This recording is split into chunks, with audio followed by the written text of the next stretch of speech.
suite après.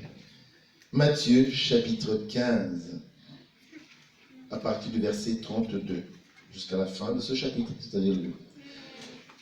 Puis nous lirons juste après. Gloire à Dieu. Matthieu chapitre 15, à partir du verset 32. Et ensuite, nous prendrons tout de suite après Matthieu chapitre 16, et bien du premier verset jusqu'au verset 12. Jésus ayant appelé ses disciples, dit: Je suis ému de compassion pour cette foule, car voilà 3 jours qui sont près de moi et ils n'ont rien à manger. Je ne veux pas les renvoyer à jeun, de peur que les forces ne leur manquent en chemin. Les disciples dirent: Comment nous procurer dans ce lieu désert assez de pain pour rassasier une si grande foule? Jésus leur demanda: Combien avez-vous de pain? 7, répondirent-ils, et quelques petits poissons. Alors, il fit asseoir la foule par terre, prit les 7 pains et les poissons, et après avoir rendu grâce, il les rompit et les donna à ses disciples, qui les distribuèrent à la foule. Tous mangèrent et furent rassasiés. Et l'on emporta 7 corbeilles pleines de morceaux qui restaient.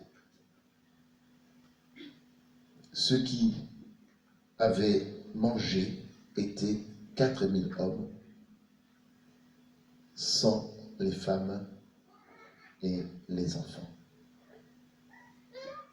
Ensuite, il renvoya la foule, montant dans la barque, et se rendit dans la contrée de Magadan. Amen. Marc, chapitre 16, à partir du premier verset.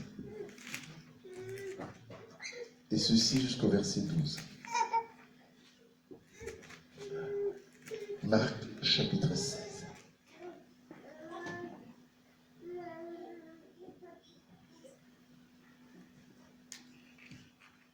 Voici ce que nous lisons. Les pharisiens et... Non, c'est Matthieu, excuse-moi. Non, j'ai pas dit, j'ai dit Marc. Non, c'est Matthieu. J'avais déjà dit. C'est Matthieu. On reste dans Matthieu chapitre 16. Matthieu chapitre 16, à partir du verset 1er. Excusez-moi.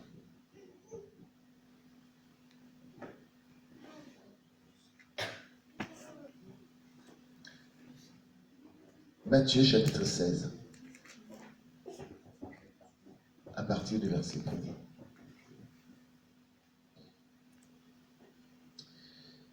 Donc la suite. Les pharisiens et les sadducéens abordèrent Jésus et pour l'éprouver, lui demandèrent de leur faire voir un signe venant du ciel. Jésus leur répondit: Le soir, vous dites, il fera beau, car le ciel est rouge.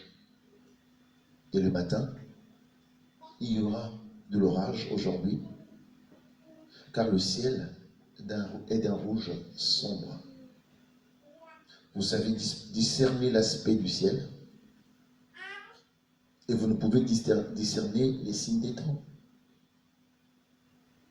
Une génération méchante et adultère demande un miracle.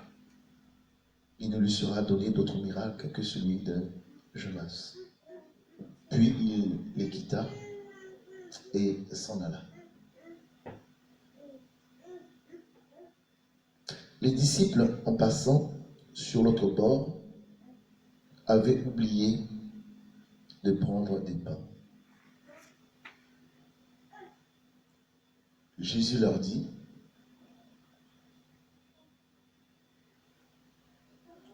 gardez-vous avec soin du levain des pharisiens et des sadducéens. Les disciples raisonnaient en eux-mêmes et disaient, parce que nous n'avons pas pris de pain. Jésus l'ayant su dit, pourquoi raisonnez-vous en vous-même, gens de peu de foi, sur le fait que vous n'avez pas pris de pain? Êtes-vous encore sans intelligence et ne vous rappelez plus des 5 pains de 5000 hommes et combien de paniers vous avez emportés, ni les 7 pains des 4000 hommes et combien de corbeilles avez-vous emportés? Comment ne comprenez-vous pas que ce n'est pas au sujet des pains que je vous ai parlé? Gardez-vous du levain des pharisiens et des sadducéens. Alors, ils comprirent que ce n'était pas du levain, du pain, qu'il avait dit de se garder, mais de l'enseignement des pharisiens et des sadducéens. Amen. Amen. Le matériel le plus complexe à gérer est l'être humain. Je me répète, le matériel le plus complexe à gérer est l'être humain. De plus en plus, lorsque je parle des évangiles, je dis évangile selon Matthieu, mais je dis aussi rapport selon Matthieu. Je dis aussi compte rendu selon Matthieu. Voici le rapport que Matthieu nous fait de ce qui s'est passé. Alors, bien sûr, nous sommes passés du chapitre 15 au chapitre 16. Les choses ne se passent pas en disant, le matin, c'est la situation où Jésus a multiplié les pains et les poissons, et dans l'après-midi, Jésus est en face des Sadducéens et des pharisiens face à cette situation. Non. Il s'est passé quelque temps, certainement. Certainement. Certainement. Mais il s'est passé combien de temps? Il s'est passé combien de temps? Nous savons tous que le ministère du Seigneur Jésus-Christ sur la terre a duré entre 3 ans et 3 ans et demi. Amen. Entre 3 ans et 3 ans et demi. Amen. Entre 3 ans et 3 ans et demi. Amen. 5 pains pour 5000 hommes. 5 pains pour 5000 hommes. On peut encore compter au milieu de nous ce matin. Dans toutes les assemblées, il y a beaucoup plus de femmes que d'hommes. Et en général, beaucoup plus d'enfants encore que de femmes que les hommes. Amen. Donc si je mets un petit coefficient en disant qu'il y avait 1,2 de plus pour les femmes et 1,5 de plus pour les enfants, donc pour 4000 hommes, je peux dire qu'il y avait 4800, disons 5000 femmes. Et si je prends 1,5 pour les enfants, je peux dire qu'il y avait 6000 enfants.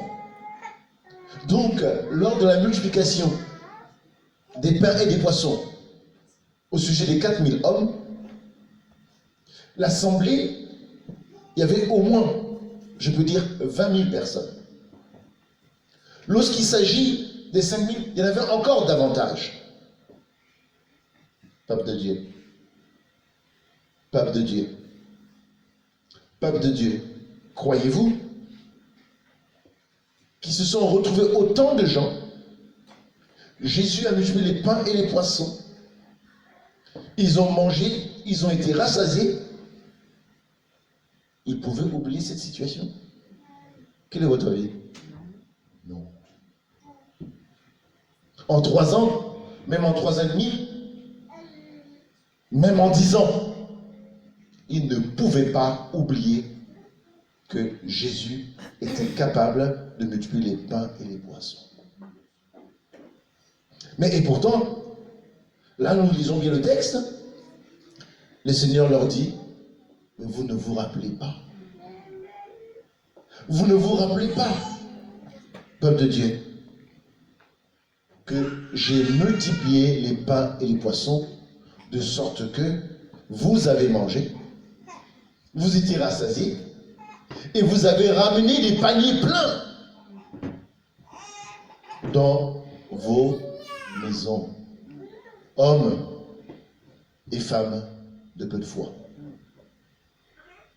Nous sommes encore en ce dimanche dans une situation de crise, dans une situation grave dans notre pays. On ne peut pas l'ignorer. On ne peut pas faire comme si ça n'existait pas. Non, c'est pas vrai. Le problème, il est grave. Nous sommes passés au stade 3 de ce coronavirus. Mais comment on fait?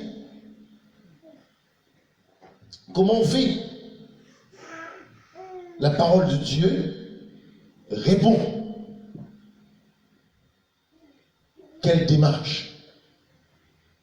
Comment faire face à la détresse?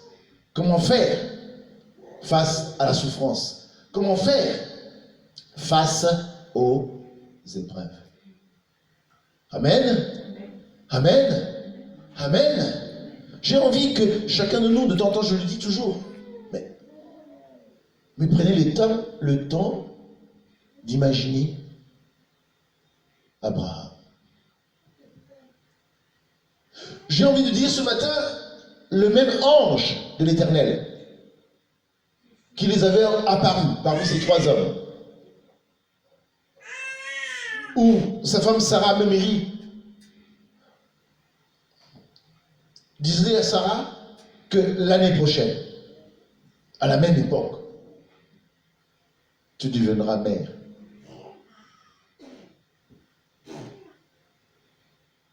Tu deviendras mère. Moi, à mon âge, je n'ai plus de règles, je n'ai plus de sentiments, je n'ai plus rien. Et mon mec aussi est usé. Nous savons que Dieu leur a accordé la grâce. Et le même ange, plus de 10 ans après, il revient vers Abraham. Qu'est-ce qu'il lui dit? Va sacrifier. Amen. Amen. Amen. J'ai envie de vous entendre. Bien sûr, on n'a pas le temps que tout le monde prenne le temps de répondre. Imaginez Abraham retourné à la maison, disant à sa chérie, chérie, arrête d'abord ta télé. Viens t'asseoir, il faut qu'on parle. Tu sais, l'ange de l'Éternel qui nous avait apparu, qui nous avait accordé la grâce d'Abraham et d'Isaac, il m'est réapparu. Il me demande d'aller tuer notre fils, d'aller le sacrifier.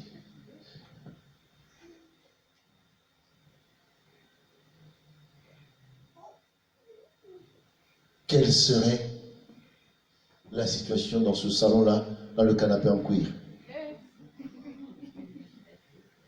Dites-moi. Dites-moi. L'épreuve. Dieu répond. Dieu répond. Dieu répond. Et c'est pour ces raisons que Jésus est en train de leur dire, gens de peu de foi.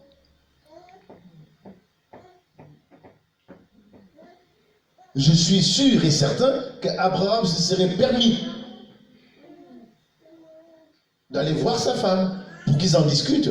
La maison serait renversée.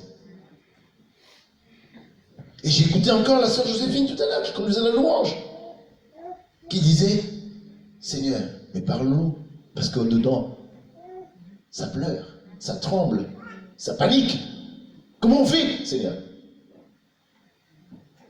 Mais cette panique, ma sœur Joséphine, que tu cites pour toi, que tu cites pour moi, que tu cites pour nous, essayons de vivre la parole. C'est la panique qui est au-dedans d'Abraham lorsqu'il part avec ses serviteurs et avec son fils. À un moment donné, il laisse ses serviteurs. Ils sont que deux avec son fils. Le fils lui dit, oh, oh, oh, il y a le feu, il y a le couteau. Mais, papa, tu m'as enseigné que le sacrifice, c'est un animal qu'on doit aller sacrifier. Oh. Mais aujourd'hui, là, on n'est que tous les deux. Comment? Donc c'est moi. C'est moi qui veux trouver le sacrifice. Mais sache que je suis plus fort que toi physiquement. Si tu prends le risque, moi je t'attrape toi et je te mets à la place. Abraham, le pauvre, il aimait son fils. Et c'était maintenant l'unique, puisqu'Ismaël était parti. L'épreuve. Comment je fais? Je suis vieux. J'ai crié à Dieu pour que je puisse avoir un héritier. Dieu m'a donné l'héritier, c'est Isaac. Et le même Dieu me dit, il faut que j'aille le zigouiller. Oh. Comment est-ce qu'on vit l'épreuve, peuple de Dieu? Comment est-ce qu'on fait? Le seul remède à l'épreuve, c'est la foi en Dieu. C'est la foi en Dieu. N'est-ce pas? Moïse avait envoyé 12 espions. Un leader par chaque tribu. Aller espionner le lieu, le pays que le Père a promis nous donner. Ils sont allés, ils étaient 12. Ils sont revenus. Ah! Ce qu'on a vu là-bas. Amen. Amen. Je ne sais pas si vous vous rendez compte de ce qu'eux-mêmes ils disent. Nous sommes des sauterelles devant eux. Moi je vois là, hein, parce que moi je suis quelqu'un qui observe. Je pense que ma jeune sœur Irina, comme je la vois, je réagis là, je vois son caractère. Je vois ma sœur Eunice, je vois son caractère. Même elles, devant vous, ne vont pas se prendre pour les sauterelles. Même les deux. Elles vont vous affronter, ces deux-là. Ah oui, Eunice va vous affronter. Dis quoi? Quitte à crever, je vais crever, mais je vous affronte quand même. Mais ces esprits viennent dire non!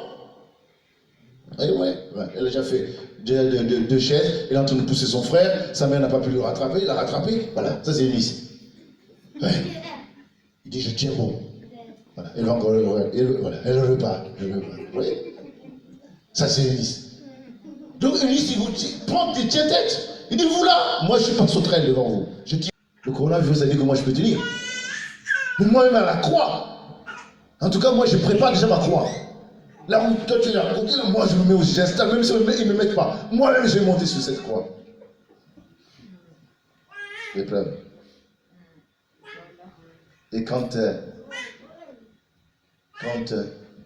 les gardiens du temple sont venus pour arrêter Jésus, il était où? Il a fouillé. Mais on lui dit, mais toi, tu as l'accent galiléen.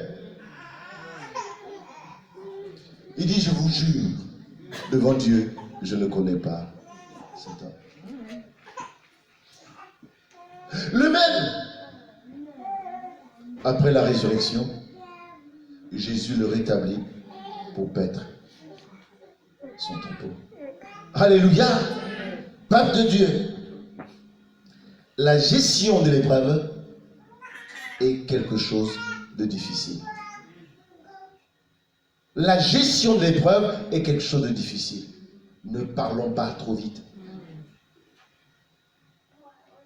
Ne parlons pas trop vite. Tournons nos regards vers le Tout-Puissant. Mon frère Théophile, est-ce qu'on peut lire Acte 12 du verset 1 au verset 16? Actes des Apôtres, chapitre 12, du verset 1er jusqu'au verset 16.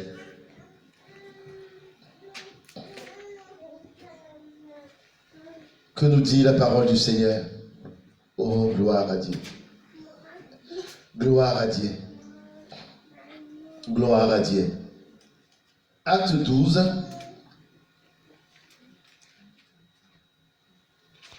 À partir du verset 1er. En même temps, le roi Hérode se mit à maltraiter quelques membres de l'Église. Et il fit mourir par l'épée Jacques, frère de Jean. Voyant que cela, garde-nous Seigneur, voyant que cela était agréable, ô Dieu, aux Juifs, il fit encore arrêter Pierre. Le Romain qui tue les Juifs sont contents. C'était pendant les jours des pains sans levain. Après l'avoir saisi et jeté en prison, il le mit sous la garde de 4 escouades de 4 soldats chacune, avec l'intention de le faire comparaître devant le peuple après la Pâque. Pierre donc était gardé dans la prison. Et l'Église ne cessait d'adresser, je ne sais pas si vous arrivez à la lire, moi je n'arrive plus à lire, et l'Église ne cessait d'adresser pour lui, pour Pierre, des prières à Dieu. La nuit qui précéda le jour où Hérode allait le faire comparaître, Pierre, lié de 2 chaînes, dormait entre 2 soldats. Et des sentinelles devant la porte gardaient la prison. Et voici, un ange du Seigneur survint et une lumière brilla dans la prison.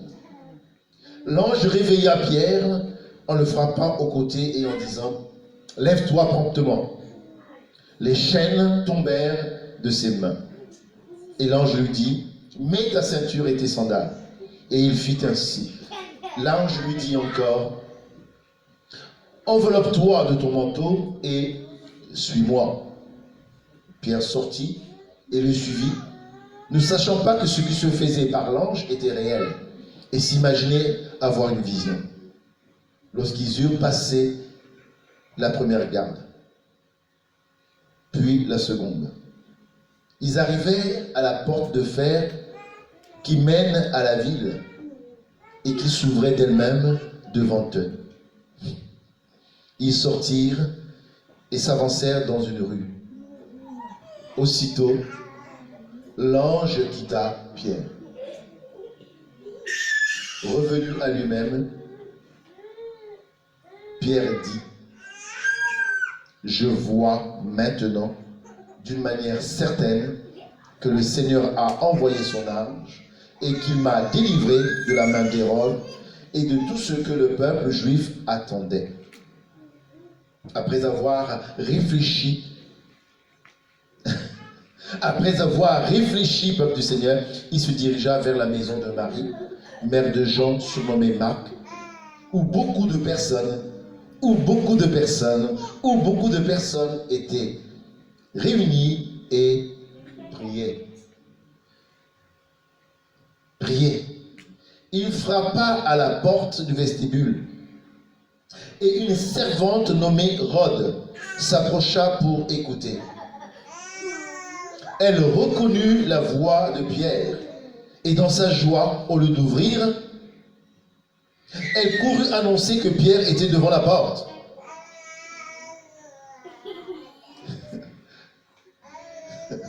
Et pourtant, ils étaient en train de prier, chanter en langue, prier en langue, hein, et parler ensemble. Je reprends le verset 14. Et elle courut.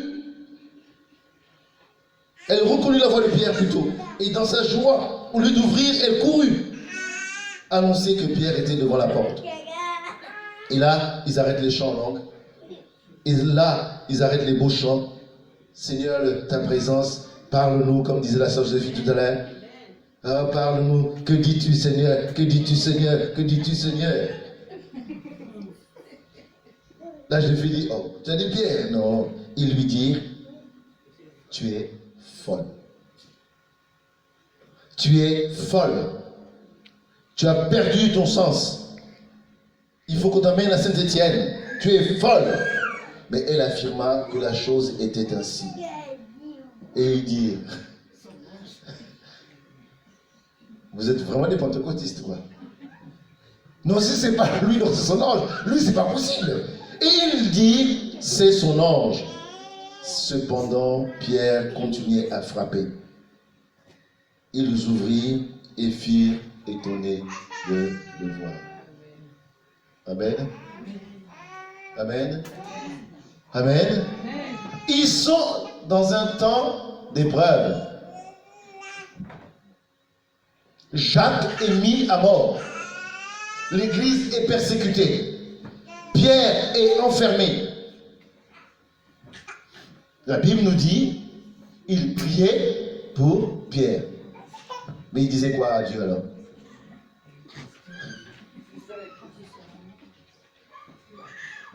Oui, ma soeur Ingrid, tu as le droit de parler. Hein. Je te donne la possibilité. Ah, le pasteur. Moi, je t'ai toujours dit qu'il faut laisser la lumière dehors. Hein. Voilà la porte qui sonne. Parce que... Voilà la porte qui sonne. J'ai toujours dit qu'il faut laisser la lumière à l'extérieur. Voilà la porte qui sonne. On fait comment? Mais on regarde à Dieu. Rhode dit c'est Pierre. Il dit tu es folle toi. Oh. Le roi Hérode l'a chopé. Il n'y a pas longtemps il a zigouillé Jésus. Oh. Mais Pierre va se retrouver là-haut. Mais pas ici. Là c'est fini pour lui. Et pourtant ils étaient dans la prière. Ils demandaient à Dieu de faire sa grâce, de faire sa bénédiction, d'accorder sa bénédiction sur l'homme de Dieu qui était enchaîné. Frères, sœurs,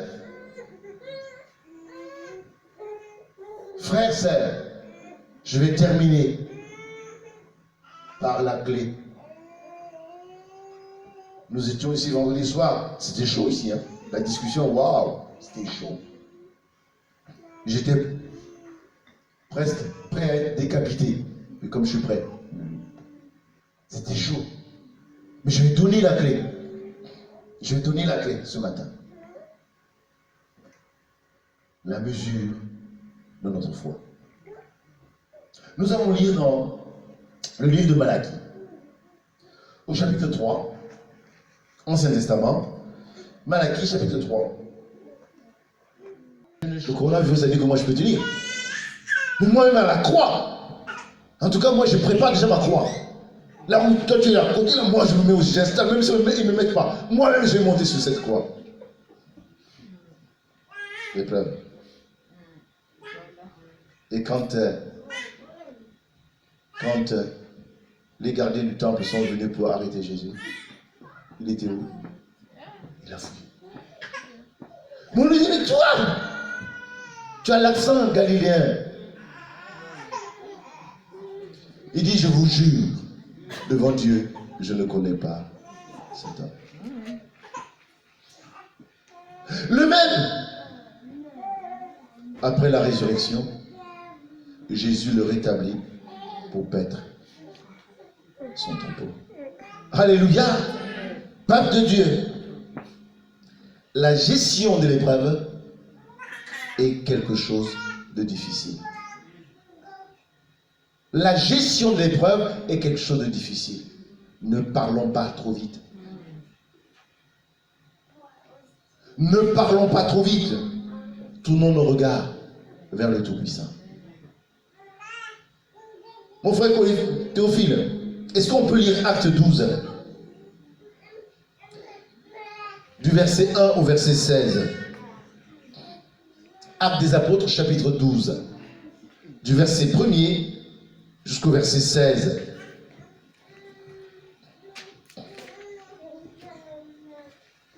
Que nous dit la parole du Seigneur? Oh, gloire à Dieu. Gloire à Dieu. Gloire à Dieu. Acte 12.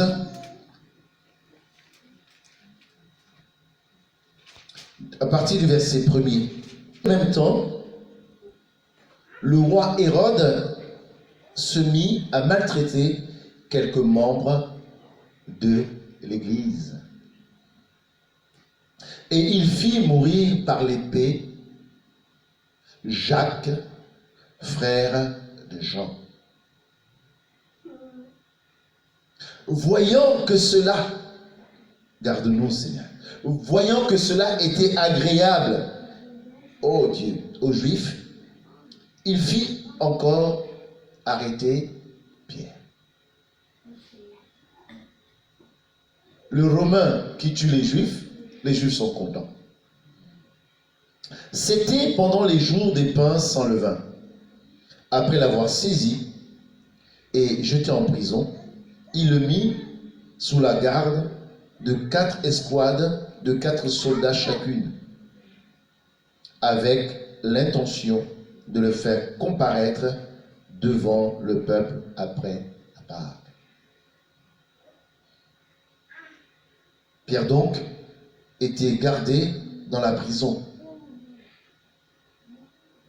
Et l'Église ne cessait d'adresser, je ne sais pas si vous arrivez à la lire, moi je n'arrive plus à lire, et l'Église ne cessait d'adresser pour lui, pour Pierre, des prières à Dieu. La nuit qui précéda le jour où Hérode allait le faire comparaître, Pierre, lié de 2 chaînes, dormait entre 2 soldats. Et des sentinelles devant la porte gardaient la prison. Et voici, un ange du Seigneur survint et une lumière brilla dans la prison. L'ange réveilla Pierre en le frappant au côté et en disant « Lève-toi promptement ». Les chaînes tombèrent de ses mains. Et l'ange lui dit « Mets ta ceinture et tes sandales ». Et il fit ainsi. L'ange lui dit encore « Enveloppe-toi de ton manteau et suis-moi ». Pierre sortit et le suivit, ne sachant pas que ce qui se faisait par l'ange était réel, et s'imaginait avoir une vision. Lorsqu'ils eurent passé la première garde, puis la seconde, ils arrivèrent à la porte de fer qui mène à la ville et qui s'ouvrait d'elle-même devant eux. Ils sortirent et s'avancèrent dans une rue. Aussitôt, l'ange quitta Pierre. Revenu à lui-même,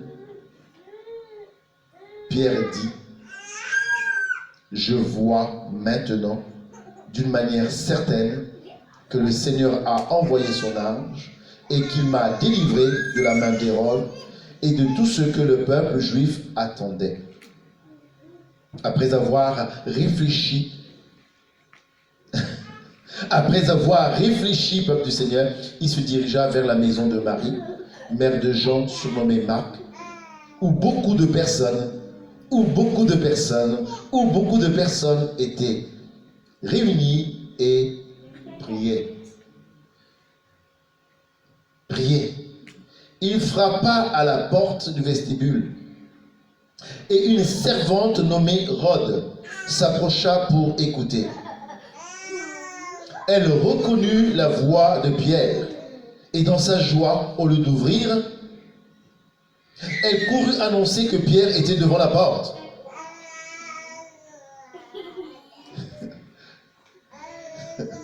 Et pourtant, ils étaient en train de prier, chanter en langue, prier en langue, hein, parler ensemble. Je reprends le verset 14. Et elle courut. Elle reconnut la voix de Pierre plutôt. Et dans sa joie, au lieu d'ouvrir, elle courut annoncer que Pierre était devant la porte. Et là, ils arrêtent les chants en langue. Et là, ils arrêtent les beaux chants. Seigneur, ta présence, parle-nous, comme disait la sœur Joséphine tout à l'heure. Ah, parle-nous. Que dis-tu, Seigneur? Que dis-tu, Seigneur? Que dis-tu, Seigneur? Là, je lui dis, oh, tu as dit Pierre? Non. Il lui dit, tu es folle. Tu es folle.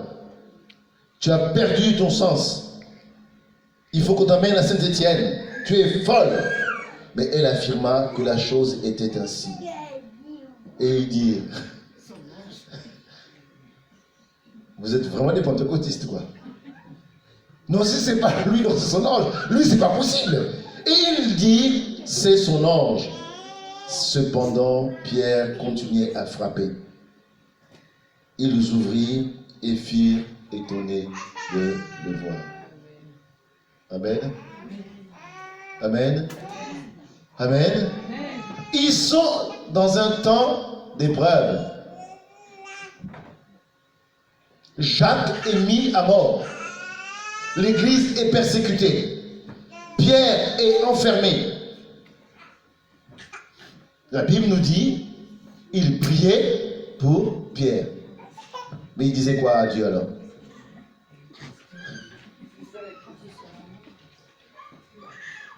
Oui, ma soeur Ingrid, tu as le droit de parler. Hein? Je te donne la possibilité. Ah, le pasteur. Moi, je t'ai toujours dit, il faut laisser la lumière dehors. Hein? Voilà la porte qui sonne. Parce que... Voilà la porte qui sonne. J'ai toujours dit, il faut laisser la lumière à l'extérieur. Voilà la porte qui sonne. On fait comment? Mais on regarde à Dieu. Rod dit, c'est Pierre. Il dit, tu es folle, toi. Bon. Le roi Hérode l'a chopé. Il n'y a pas longtemps, il a zigouillé Jésus. Bon. Mais Pierre va se retrouver là-haut. Mais pas ici. Là, c'est fini pour lui. Et pourtant, ils étaient dans la prière. Ils demandaient à Dieu de faire sa grâce, de faire sa bénédiction, d'accorder sa bénédiction sur l'homme de Dieu qui était enchaîné. Frères, sœurs,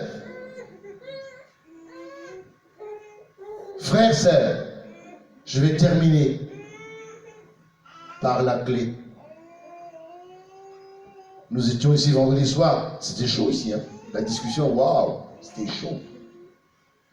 J'étais presque prêt à être décapité, mais comme je suis prêt. C'était chaud. Mais je vais donner la clé.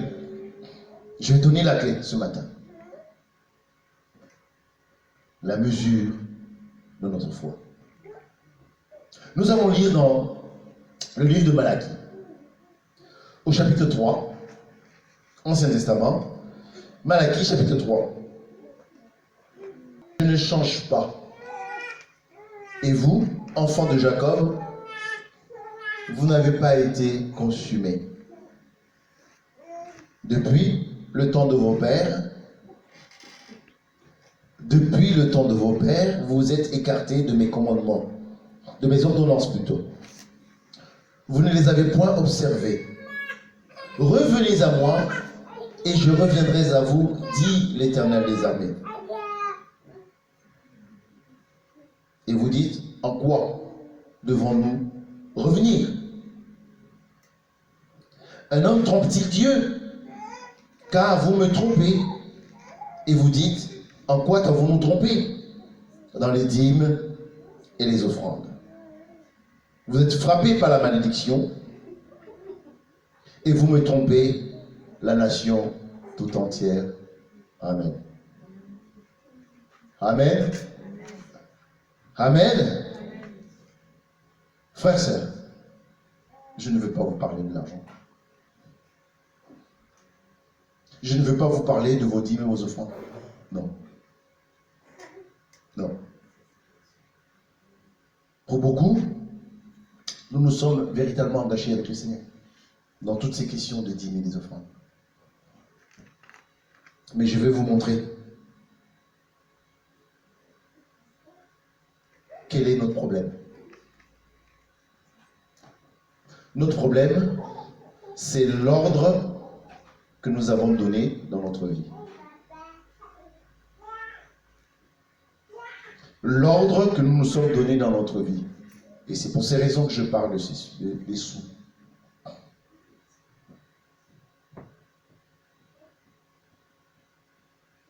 Regarde ta vie. Voici le baromètre, voici le thermomètre de la foi.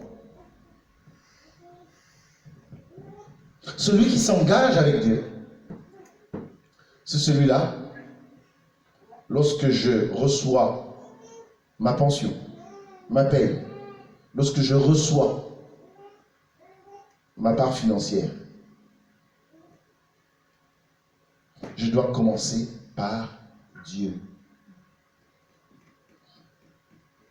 Je dois commencer par Dieu. Je me répète, je dois commencer par Dieu.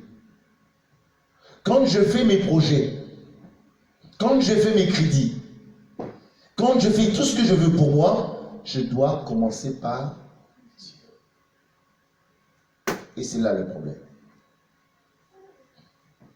Ce n'est pas que nous ne donnons pas. Mais quasiment tous, nous n'avons pas changé. Nous ne sommes pas convertis. En ce sens, donner la première place à Dieu.